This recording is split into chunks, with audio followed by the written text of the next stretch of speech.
Hello, welcome to Diversity, Equity, and Inclusion in the Workplace, Building a Culture of Belonging.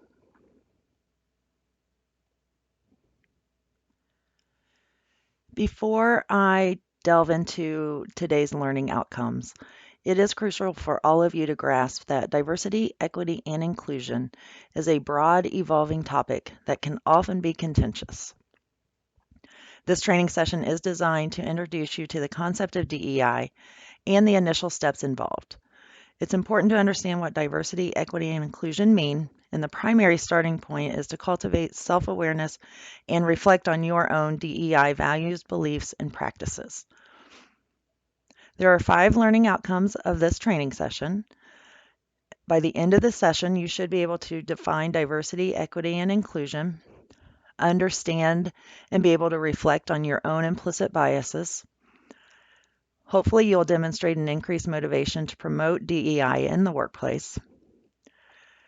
You will be able to implement DEI practices into your daily interactions and decision-making processes. And finally, you'll be able to identify the benefits of effective diversity, equity, and inclusion practices in the workplace. First, you need to understand what is diversity, equity, and inclusion. Diversity, equity, and inclusion is a growing practice in organizations and schools. There are 3 key values that many feel are important elements to be successful and are critical to be supportive of individuals. DEI encompasses policies and practices within an organization that foster an environment where individuals of varying backgrounds feel a sense of belonging and that they have the support that they need to perform at their best. DEI covers people with diverse backgrounds, experiences, skills, and expertise. It is also a representation and participation of different groups of individuals, including age, race, ethnicity, gender, culture, religions, abilities, disabilities, and sexual orientation. So what is diversity? Diversity is the people. It refers to who is actually in the workplace and all the ways that are different.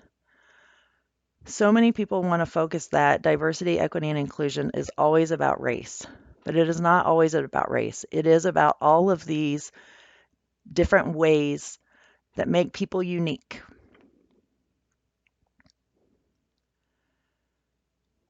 What is equity?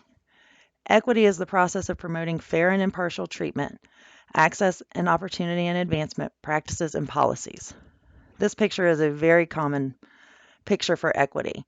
It compares equity to equality. They are not the same. The picture on the left shows equality. All 3 individuals want to peer over the fence to watch the game. So in equality, they're all given a square box. But obviously, the square box doesn't help them all see over the fence. In the side of equity, they're all able to see over the fence because they are provided the tools and resources they need based on their differences. Inclusion. Inclusion is the practice of creating an environment where all individuals feel a sense of belonging, comfort, and support.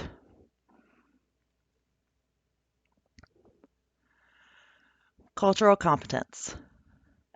Cultural competency is associated with and was recognized by the general and mental health industry and is the human behavior that incorporates communication, action, beliefs, thoughts, and values of ethnicity, ethnic background, religious beliefs, and social values. Cultural competence is action-oriented through the capacity to effectively function and generate change. There are 7 tenets of cultural competency: learning, acknowledge, awareness, knowledge, engage, and integrate, revise and refine, and cultural competent.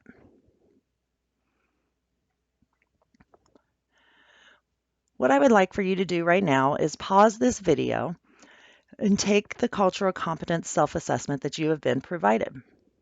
I will return in about 4 minutes.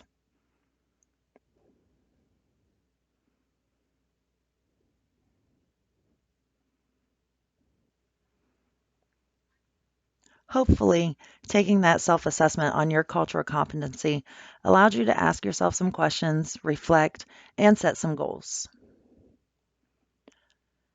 Next, we'll dive into the importance of DEI in the workplace. We're going to start with a short video on the importance of DEI in the workplace.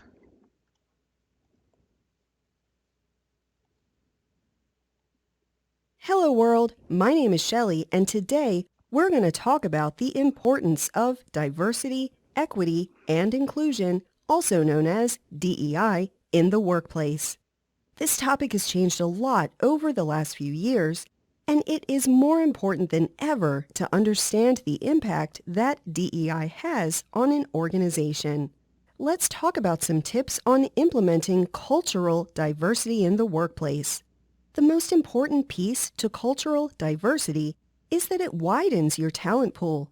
Plus, with most organizations allowing remote work, you can widen your talent pool even further as you're not tied to geographic regions. A way to achieve cultural diversity in the workplace is by building a work environment of diversity, equity, and inclusion. So why is this important? With employees from all different ages, genders, races, sexual orientations, religions, ethnicities, abilities, and cultural backgrounds bringing ideas to the table, your products and services will serve a wider, more inclusive audience. This is important because this is how innovation happens. Innovation rarely happens when everyone is the same and agrees all of the time. We should also work to foster inclusion by encouraging a wide variety of views, perspectives, and ideas to be heard and celebrated. Everyone should feel confident that they are being heard, which will lead them to continue to bring their ideas to the table.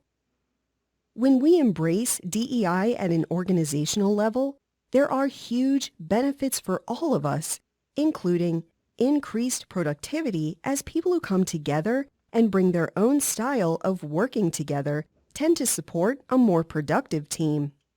Innovation as different groups work together to share ideas. New opportunities arise as diversity opens the door to a wider audience and the blending of ideas which would otherwise have been homogeneous. And faster problem solving. Challenges are layered, so having people with different backgrounds can lead to better problem solving with a richness of opinions. Diverse groups have a greater range of perspectives and generate high-quality solutions. Companies with solid DEI initiatives enjoy all of the benefits that come with a diverse employee base. Working with people who are different than you is also a great way to expand your boundaries and learn about people who are different from you.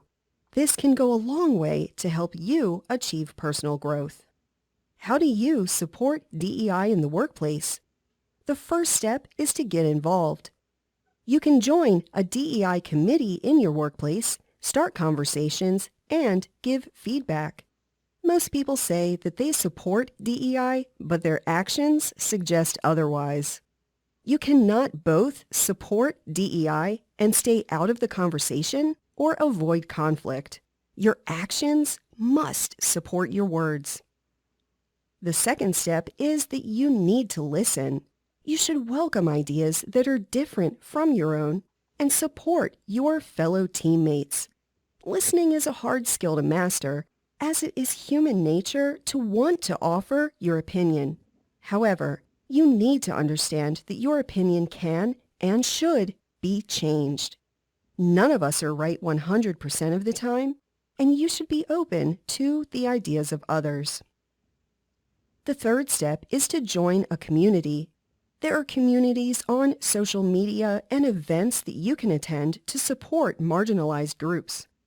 In the past few years, these communities have exploded, and now there are more places to be supportive than ever. You should find a marginalized group that you're interested in supporting and seek out people in that community to get involved. I teach DEI practices in several of my Pluralsight courses, including Increasing Mental Health Awareness for Improved Inclusiveness, Managing Technical Professionals, and Launching Successful Teams. These courses include animated, scenario-based training following a cast of characters from course to course as they learn to support diversity, equity, and inclusion in the workplace.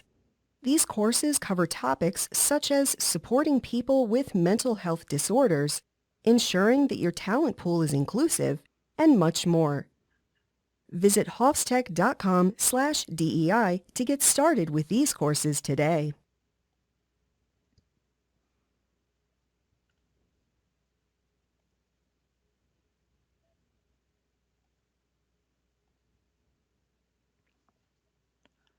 Not only was that video about the importance of DEI in the workplace, it gave you some sources that you could evaluate or explore for your purpose or for your organization. The next piece that you need to reflect on for yourself is the implicit bias. Implicit bias is negative attitudes, prejudices, and/or judgments that we have unconsciously, causing automatic reactions towards others based on previous experiences. We will watch a video about Welcome back implicit to this U.S. biases. Open office plan. Miller just lobbed a message way over Jones's head using some technical.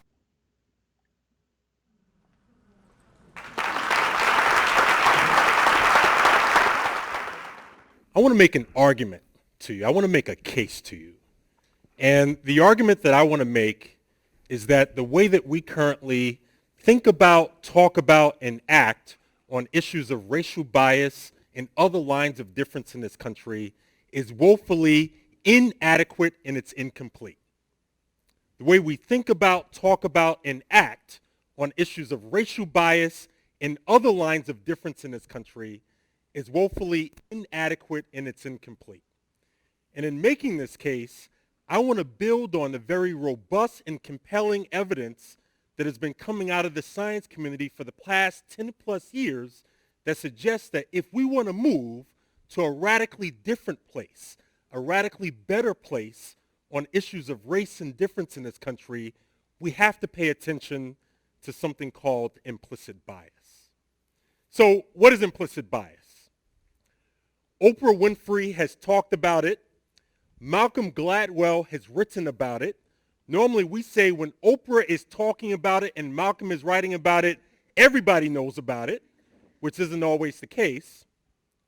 So a bias is a preference for or a prejudice against a person or a group of people. There are three characteristics that make a bias implicit. Characteristic number one, implicit biases operate at the subconscious level, outside of conscious awareness. We don't know that we have them, and they can't be accessed through introspection.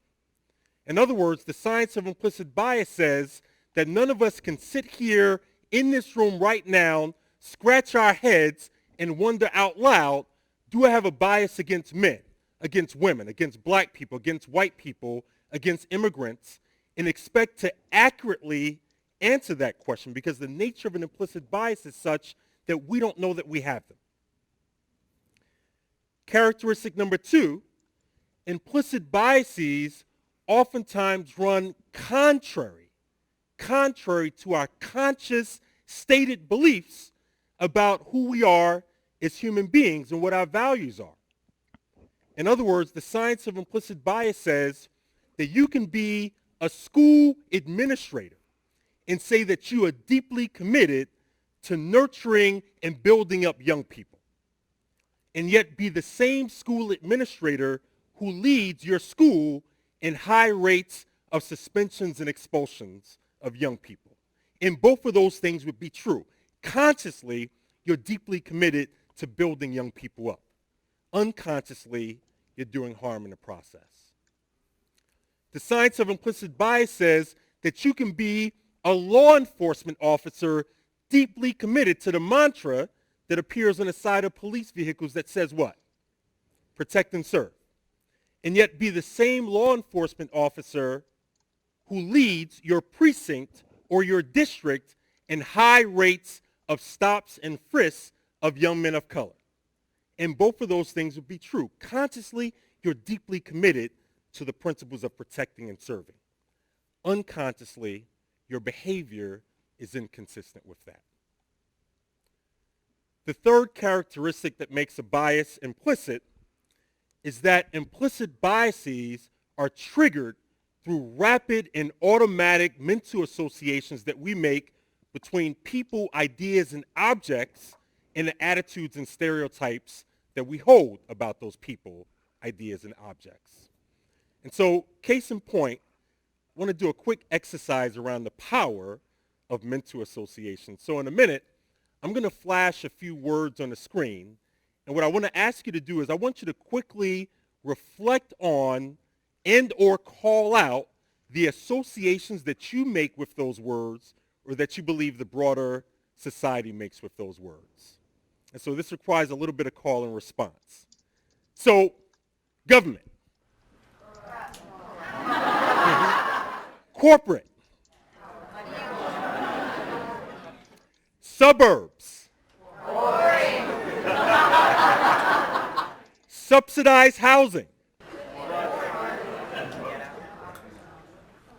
So the science of implicit bias would say that those associations that you just made, those aren't mere verbal associations. Those aren't mere mental associations. The science says that there are attitudes and behaviors that we attach to those associations. So imagine if, as part of my introduction, I came out here and I said, my name is Deshaw.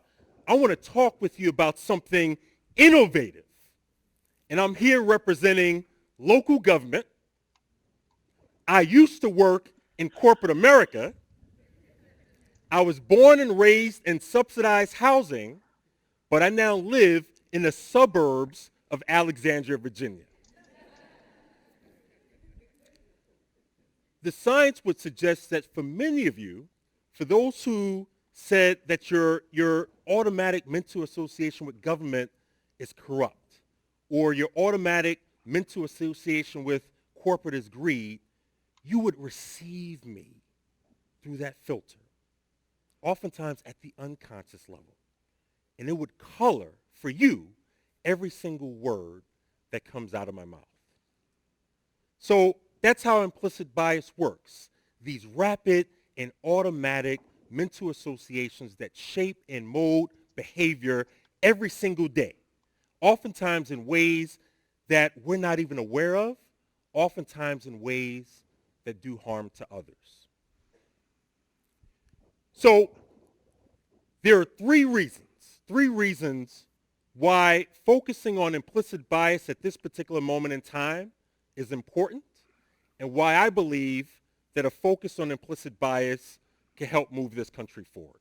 So number one, an implicit bias focus gives us a much more expansive diagnosis of the challenges that we face in this country with respect to difference. What do I mean?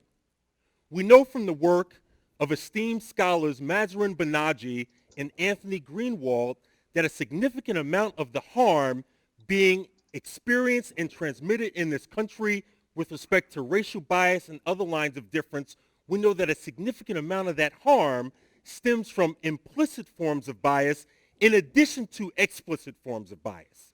Yet the majority of the tools that we use to address bias are designed to address explicit forms, not the implicit.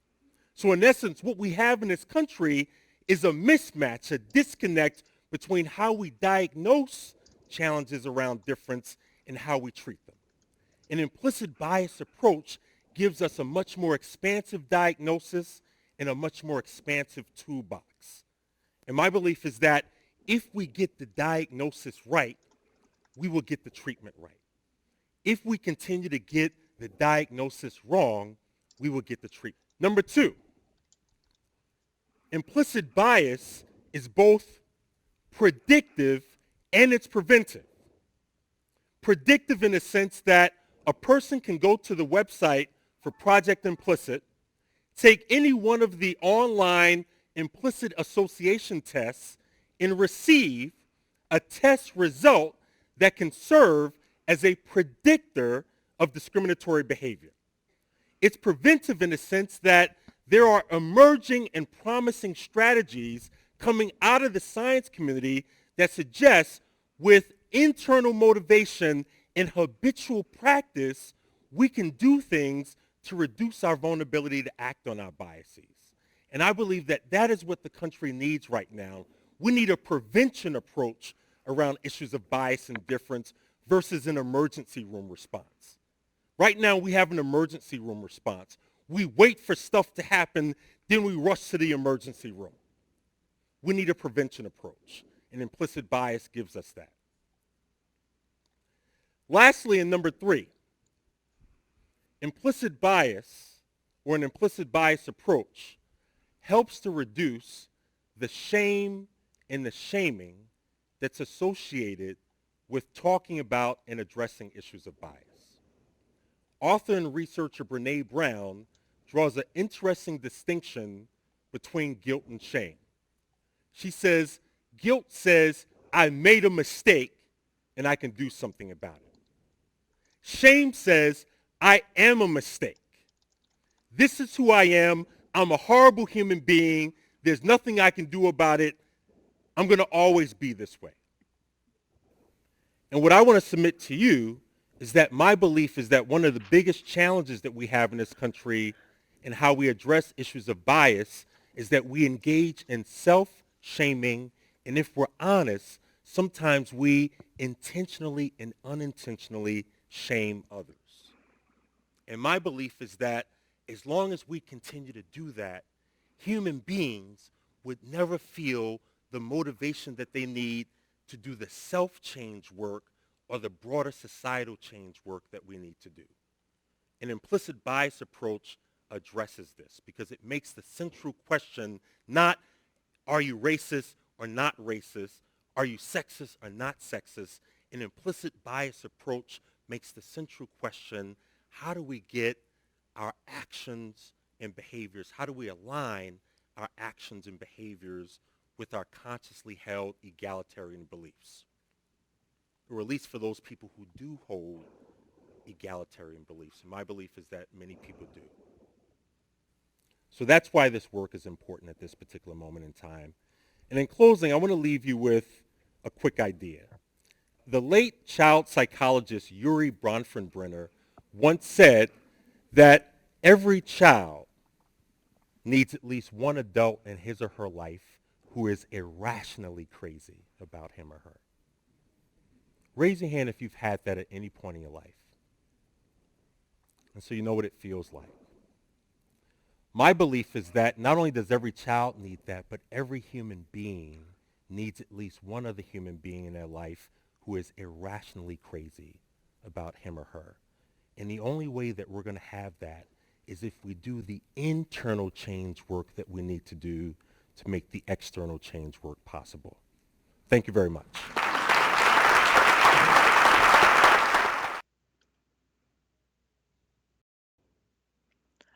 That was such a powerful and thorough explanation of implicit bias.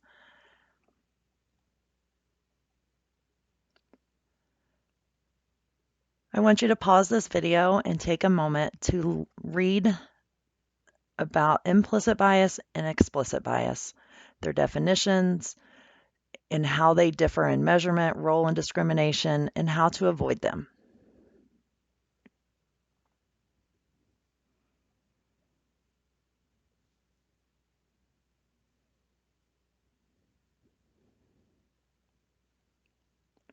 So it is important to identify and evaluate your own biases, your introspection, your mindfulness. You need to learn to slow down, individualization, check your messaging, and take 2.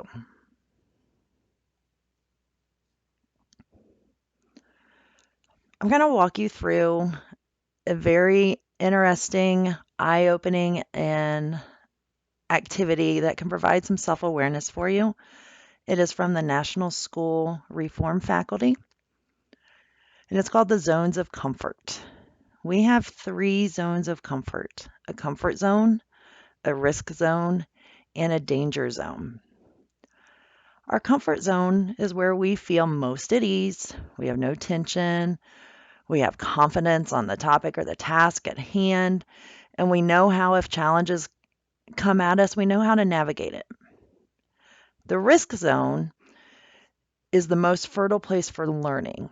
It's where we are willing to take risks and willing to learn, takes those necessary risks. Then we have the danger zone. The danger zone is where we are uncomfortable. We feel the most defensive. We have fears, and a lot of times we use our flight response. In the danger zone, we use a lot of energy and a lot of time.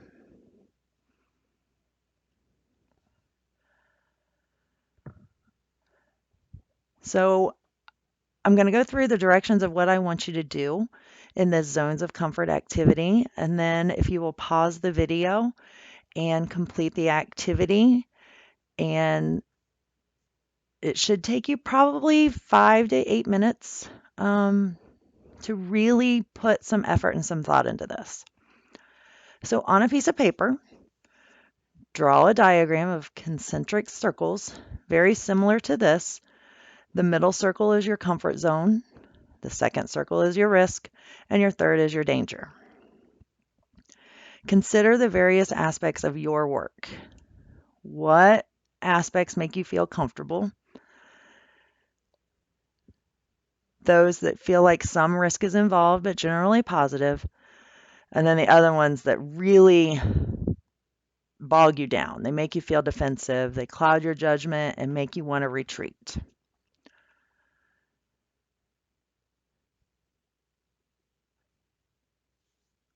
Decide on the size of each zone when you're drawing your circles. Think about, do you think you work more in your comfort zone, more in your risk zone, or more in your danger zone? And make the size of those circles reflect where you feel like you spend the most time. Then think about the different activities you do in the different domains in which you work. Put each activity or domain into the zone that best represents your sense of comfort, risk, or danger. Go ahead and pause the video. Like I said, it should take you about 5, maybe a couple more minutes than that to really put some thought in the size of your zones and the activities that you do on a daily basis at work and where you spend most of your time.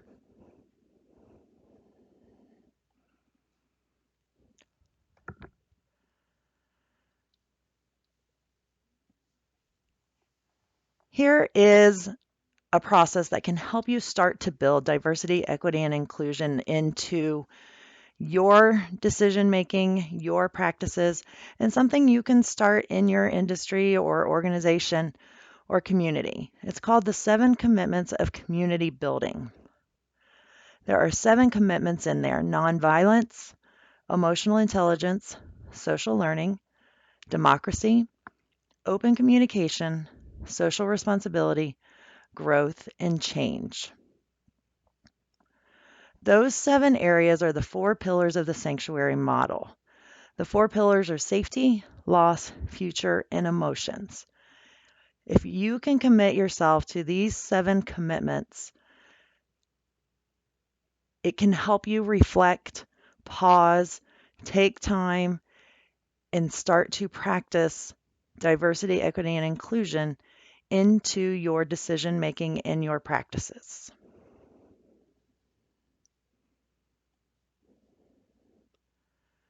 Committing to DEI work. Are you engaged? I want you to read the article that you were provided, Committing to DEI work. Are you engaged?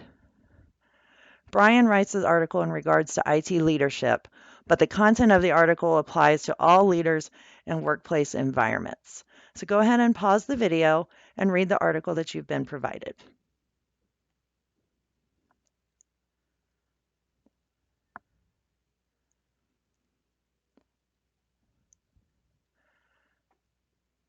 Hopefully, Brian opened your eyes to your commitment in DEI work at your industry and how you can begin to get others to commit as well. We are at the closing of our training. What I would like for you to do first is to complete the training evaluation that you were provided and answer those questions. They will help you reflect on did you learn what you needed to learn, those learning outcomes at the beginning, and some overall questions for you to walk away with after this training.